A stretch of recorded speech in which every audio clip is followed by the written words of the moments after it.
नेठ असां ॾे अचणो पई। मोदी खान कहिड़ा हाल आहिनि?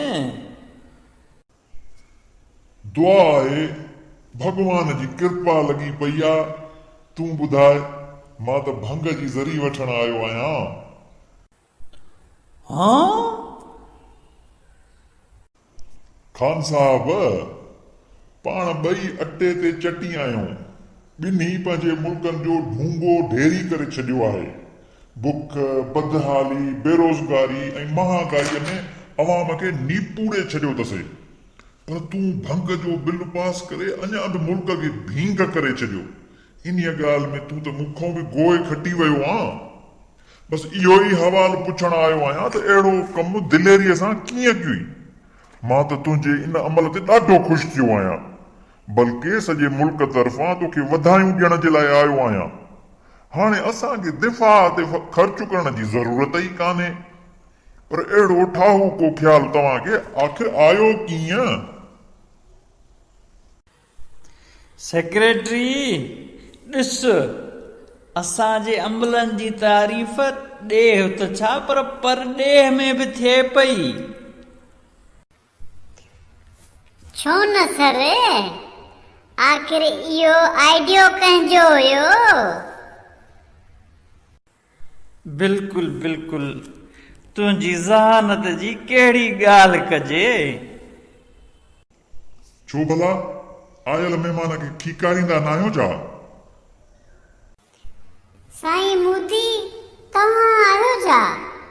मां सम्झो शेख रशीद जो बॻो घोड़ो आहे।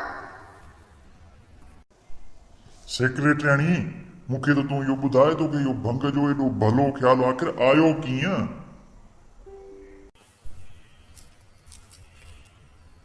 अदा मोदी, कुझु ॾींहं पहिरियां मां अघूर निंड में सुतल हुयमि। छा थी ॾिसां, ॿ परियूं मूंखे खंभड़ाटनि खां वठी कंहिं मथां ई जाइ ते वठी वियूं। उते छा ॾिसां त हिकु सुहिणी सन्हड़ी सूरत कूंडे में कुझु घोटे ऐं वॾी महिनत सां उनखे नीपूड़े रही हुई।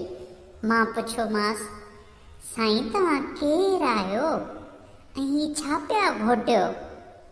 मूंखे चयईं, मूंखे नथी सुञाणे?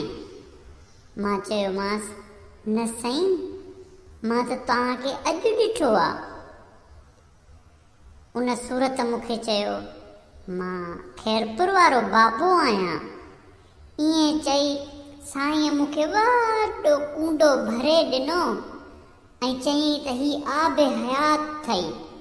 हिन जे पीअण सां तुंहिंजा सभई संध खुली पवंदा। माण्हुनि जूं चिथरूं को बि असरु न कंदियूं। ऐं साए रंग जो ॿूटो बि मूंखे ॾिनई त ही पिंबलियुनि पटियल खे वञी ॾिजां। बसि मुंहिंजी बि अखि खुली वई। मां खान साहब खे सॼी रुदात करे ॿुधाई। बसि पोइ बिल पेश बि थिया ऐं पास बि थिया। पोइ कुझु माण्हू मुखालफ़त पिया कनि। उन्हनि जे लाइ वरी लाठी वाले बाबा अहिड़ो मंत्र हयो जो उन्हनि नो जे बदिरां यस ते ठपो हणी आया। चइबो त ही ऑर्डर बि तव्हांखे मथी मखलूक ॾिनो आहे।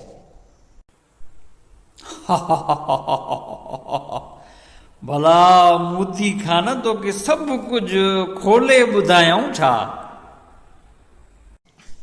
हाणे महिरबानी करे भंग जो ॿिज ॾे त मां बि वञी कश्मीर में पोखियां। ॾाढा ॾिंगा आहिनि, वेड़ खां मुड़नि ई कोन था। चरियाण कश्मीर खे छेड़े तो वॾी ग़लती कई आहे। कश्मीर में रहंदड़ माण्हुनि खे हक़ु न ॾेई तूं पंहिंजी क़बर कारी कई आहे। ज़िंदगी हिकु दफ़ो थी मिले। तो ते ऐं मूं ते वॾियूं ज़िमेवारियूं आहिनि। कश्मीर जे माण्हुनि जो को हल कढूं त केॾो न भलो थिए। दुनिया जे तक़रीबन 3 हिसो आबादी हिंदुस्तान ऐं पाकिस्तान में रहे थी। तूं ऐं मां वेही करे वीछा ख़तम करियूं ऐं सवाबु हासिल करियूं। भला जंग को मसइले जो हल हूंदो आहे छा? यार खान साहब, चए त तूं 16 आना सच थो। जेसि ताईं मां तुंहिंजे मुल्क खे ऐं तूं मुंहिंजे मुल्क खे घटि वधि नथा ॻाल्हायूं, तेसि ताईं हे बेवकूफ़ माण्हू अबा वोट काथों था ॾियनि। चङो, हाणे कचहरी भली थी वई।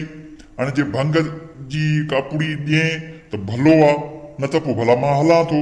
पोइ हिकिड़ो कुर्बु रुगो करे इहो शेख रशीद खे भला 2-3 ॾींहं उधारो ॾियो त असां पंहिंजी रेल जो इंतज़ाम सुधारियूं। चिथरूं थो करी, चिथरूं सभु सम्झां थो। भले काहे वञोसि, पोइ भला तूं बि हिकिड़ी महिरबानी करे ऐश्वर्या राय ॾियो त असां बि पंहिंजी फिल्म इंडस्ट्रीअ खे सुधारियूं। वॾो चालाक मां मुंहुं ॾिठो अथव पंहिंजो। बीह भला चवां थो अमिताभ बच्चन खे। भोग पियो कयां यार माण्हू आहे, इन खे को बि हवाल न ॾिजां। ॿुध भला ॿिए दफ़े अचे त इहो कंगना रावत खे त वठियूं अचिजां। छो, चौथी शादी कंदे छा?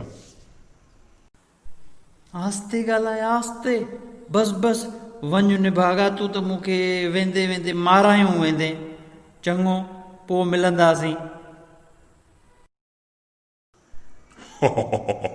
ये भी जूरों का गुलाम निकला।